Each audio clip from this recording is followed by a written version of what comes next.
in this weekly reading, Vayigash, we learn about how Yaakov descended to Egypt with his family. And apparently the last revelation of HaKadosh Baruch Hu to Yaakov is described in this week's Parsha. Right before he leaves Beersheba, the southern border of the land of Israel, he sees the vision of Hashem, and Hashem ensures him that he will come back. Some say it means that his body will be buried in the land of Israel. Of course, in Marat HaMechpilah, that's what Hashem is trying to tell him, or maybe it means that the Jewish people will eventually come back. But what literally the Torah says is that I'm bringing you down to Egypt, but I'll bring you back to the land of Israel. And Yosef will, there are different interpretations what the next words mean. Either will close your eyes when you die, meaning it's a hint that you'll die in Egypt, or according to Rashbam, he will take care of your needs in Egypt. Yosef will take care of you in Egypt. But whatever the case may be, Hashem says to Yaakov, don't worry, you're coming to Egypt, one day your body literally, or your descendants, the Jewish people, will eventually come back. And since then, the Torah never mentions even once that Hashem revealed himself to Yaakov. There are a few revelations that Yaakov had in his life, at least the ones mentioned in the Torah, but not once in Egypt does it say that Hashem revealed himself to Yaakov. And it's very interesting because Chazal mentioned that right before Yaakov wanted to bless the sons of Yosef, his grandchildren, Menashe and Ephraim, he felt something as if Hashem is abandoning him, that the presence of Hashem that he generally felt is as if Shekhinah is abandoning him. And therefore he felt that there must be something wrong with his children. That's how they explain the fact that Yaakov is so surprised and says, who are these? What do you mean, who are these? He didn't know yet that Yosef had his sons? Yaakov should have known within these 17 years that Yosef had 2 sons. That's why Chazal interpret that who are these, meaning what's going to come out of them? These are not, the descendants of theirs I see are not going to be necessarily such good people. There's Yeravam, for instance, a king who became a very wicked and didn't allow the Jewish people to go to the temple. He's going to descend from Ephraim. From Menashe also some of the bad kings descended. So that's interpretation of Chazal. I will mention, not as just because we raised this topic, I want to mention quickly that there is an interpretation of a certain Rav in Israel, Rav Samet, that in fact when Yaakov said, who are these children, that happened when he met Yosef the first time, as soon as he came to Egypt, 17 years earlier than that, when they were still young, small children. And according to this, the Torah here doesn't write chronologically. It puts together the blessing of Yaakov to the descendants of Yosef at the end of his life, and what happened when Yaakov first met his 2 sons. But at least according to most commentators, it seems that it all happened at the same time period, and therefore it can't be that Yaakov didn't know Yosef's children yet. But it could be that he didn't meet them that often, or forgot how they look over a time period. And that's what leads me to the main topic of today's discussion. Did Yaakov and Yosef meet a lot in Egypt?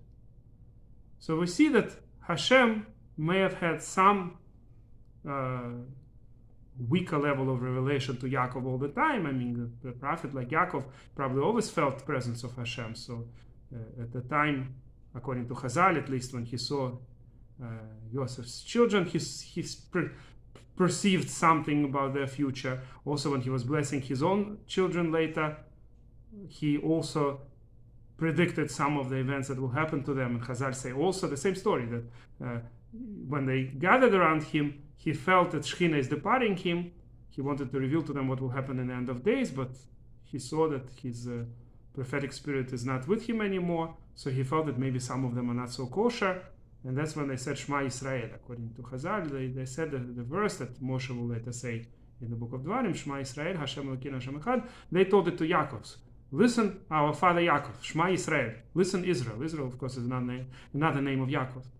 We believe also in one God. We're all monotheists and we're all loyal to our tradition. Whatever the case may be, so it could be that Yaakov did have somewhat weaker revelations even when he was in Egypt, but at least the Torah doesn't describe any of those. But my main topic of today's short lesson is, did Yakov and Yosef meet a lot when Yakov came to Egypt? And it seems the simple pshat is that they didn't really meet a lot. Maybe they only met a couple of times. When Yakov just came to Egypt, according to Rambam, it was Yakov who was crying. Not the way Rashi and Chazal say that Yosef was crying. No, it says Ramban, who will be more crying? The older father, who hasn't seen his son for 22 years, or the son who is second in the kingdom. But whatever the case may be, Yaakov apparently did not see Yosef that often, and they weren't even that close in terms of, relatively speaking, the Torah says that the location of Yosef in the capital was not so far from Yaakov, but they may have almost never met, except in later times when Yaakov was already old and sick, and that's when Yosef brought his children to be blessed. And by then Yaakov wasn't even sure who these are. He didn't see them that often. That's what seems to be the simple pshat. Some of the Chazal say that Ephraim was close to Yaakov all the time, but at least in terms of how Torah could be interpreted, it could be that neither Yosef's children, nor even Yosef himself saw Yaakov that often. So the question is why? I mean, the simple reason might be that simply Yosef was very busy. He was second in the kingdom, where everything had to be done. It's also possible that Yosef did not want to reveal to Yaakov that he was sold by his own brothers. That would be a terrible thing. And if Yosef would constantly see Yaakov, one day Yaakov would ask, well, how did you end up in Egypt? So maybe he avoided specifically coming to Yaakov, so Yaakov doesn't ask that question. Because what would he say? Your own sons sold me as a slave? Obviously, that would be a terrible lashon hara, right? Then he'd have to lie. He'd have to invent some story. He didn't want to lie to his father. The truth is, according to Chafetz Chaim, and that's probably agreed upon by everybody, if there's a choice between saying something that's really bad, right, lashon hara, destroying someone's reputation, or saying something that will affect someone else negatively, then if the choice is to lie or to say something that's lashon hara, it's better to lie.